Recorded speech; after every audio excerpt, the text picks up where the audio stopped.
Halo teman-teman, hari ini saya akan menjelaskan hereditas golongan darah khususnya pada teman-teman kelas 9. Karena gabut sih jujur, nggak ada kerjaan. Jadi kita akan belajar golongan darah. Golongan darah ini umumnya ada dua sistem cara klasifikasinya. Yang pertama adalah sistem ABO dan yang kedua adalah sistem MN, tapi yang akan dipelajari adalah ABO. Oke. Seperti namanya, sistem golongan darah ABO itu ditentukan oleh antigen yang ada di permukaan sel darah merah atau juga bisa disebut sebagai eritrosit. Nah, biasanya terdapat dua jenis antigen utama dalam sistem ABO. Yang pertama itu antigen A. Dia menandai golongan darah A. Antigen B itu golongan darah B. Tidak ada antigen, yaitu adalah golongan darah O, dan dua antigen yaitu A dan B sekaligus menandakan golongan darah AB. Nah, antigen ini dia juga bisa disebut sebagai agglutinogen. Dia maknanya sama, tapi ya cara penyebutannya beda. Karena mengapa agglutinogen? Karena dia bisa memicu penggumpalan darah jika ia bereaksi dengan antibodi yang sesuai.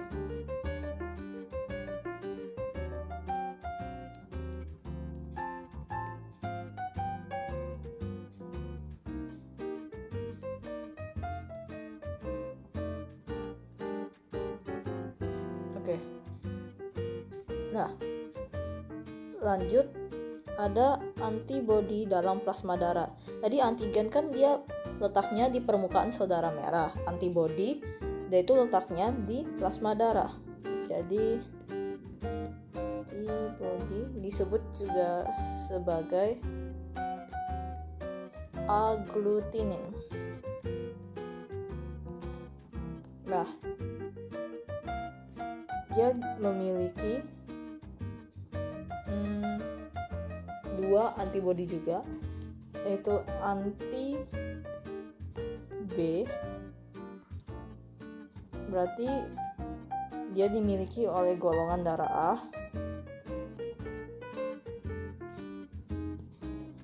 Anti A itu golongan darah B. Tidak ada antibodi itu golongan darah AB dan keduanya.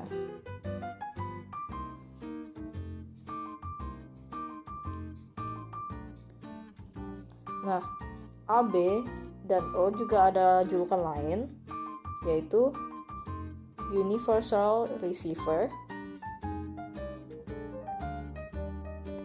dan universal donor. Artinya apa?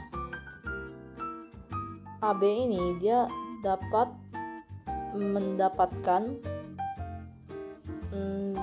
atau receive semua jenis darah. Jadi maunya dia itu O, mau B, mau A, mau O, dia itu bisa mendonorkan ke AB.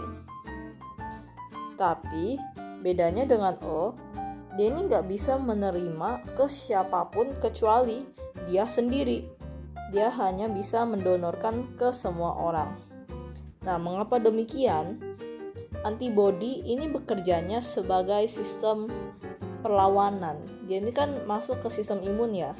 Jadi kalau misalnya dia lihat nih, ada genetik yang kita nggak kenal. Nah, contohnya dia anti B kan, dia punya anti B. Kalau misalnya ada golongan darah B masuk ke orang dengan golongan darah A, berarti si anti B dia ini bakal nggak suka dong, dia bakal marah dan akhirnya bakal menggumpal. Oke.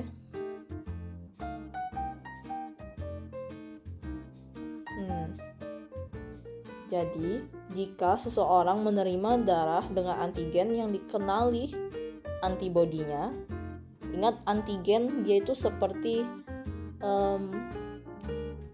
gimana ya cara jelasinnya? Jadi seperti identitasnya, dan antibodinya itu penyerang si identitas tersebut. Maka akan terjadi aglutinasi. Oke. Sekarang kita lanjut ke pewarisan golongan darah atau genetnya.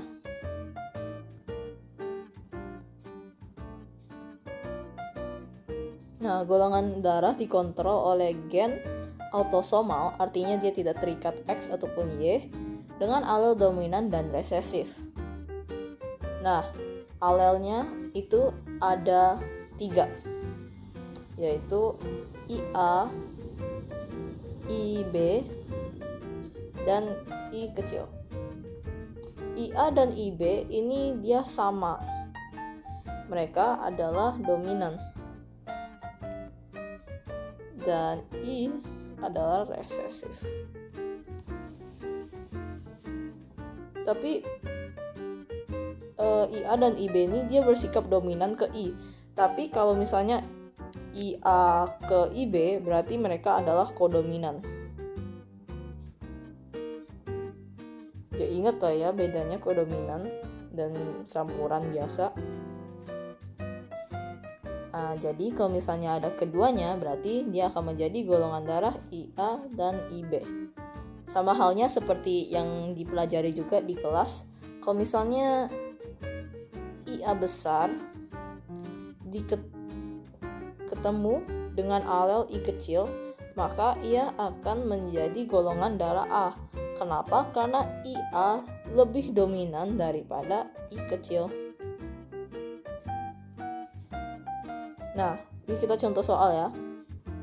Kalau misalnya orang tua IA kecil, dia itu nikah dengan orang yang bergolongan darah B, yaitu IBI kecil,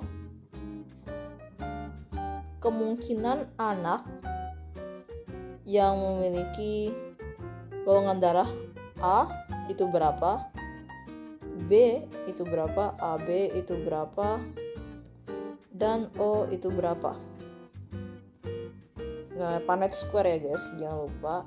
IA, I kecil, IB, I kecil, berarti ini gak usah nulis I nya ya, agak waste of time. Jadi ini golongan darah AB, IA ketemu resesif berarti di golongan darah A, IB ketemu resesif berarti dia golongan darah B, resesif ketemu resesif berarti dia golongan darah O. Berarti semuanya memiliki kemungkinan masing-masing 25%. Lembut banget. Jadi semuanya 25%. Ya. Itu aja sih. Oke.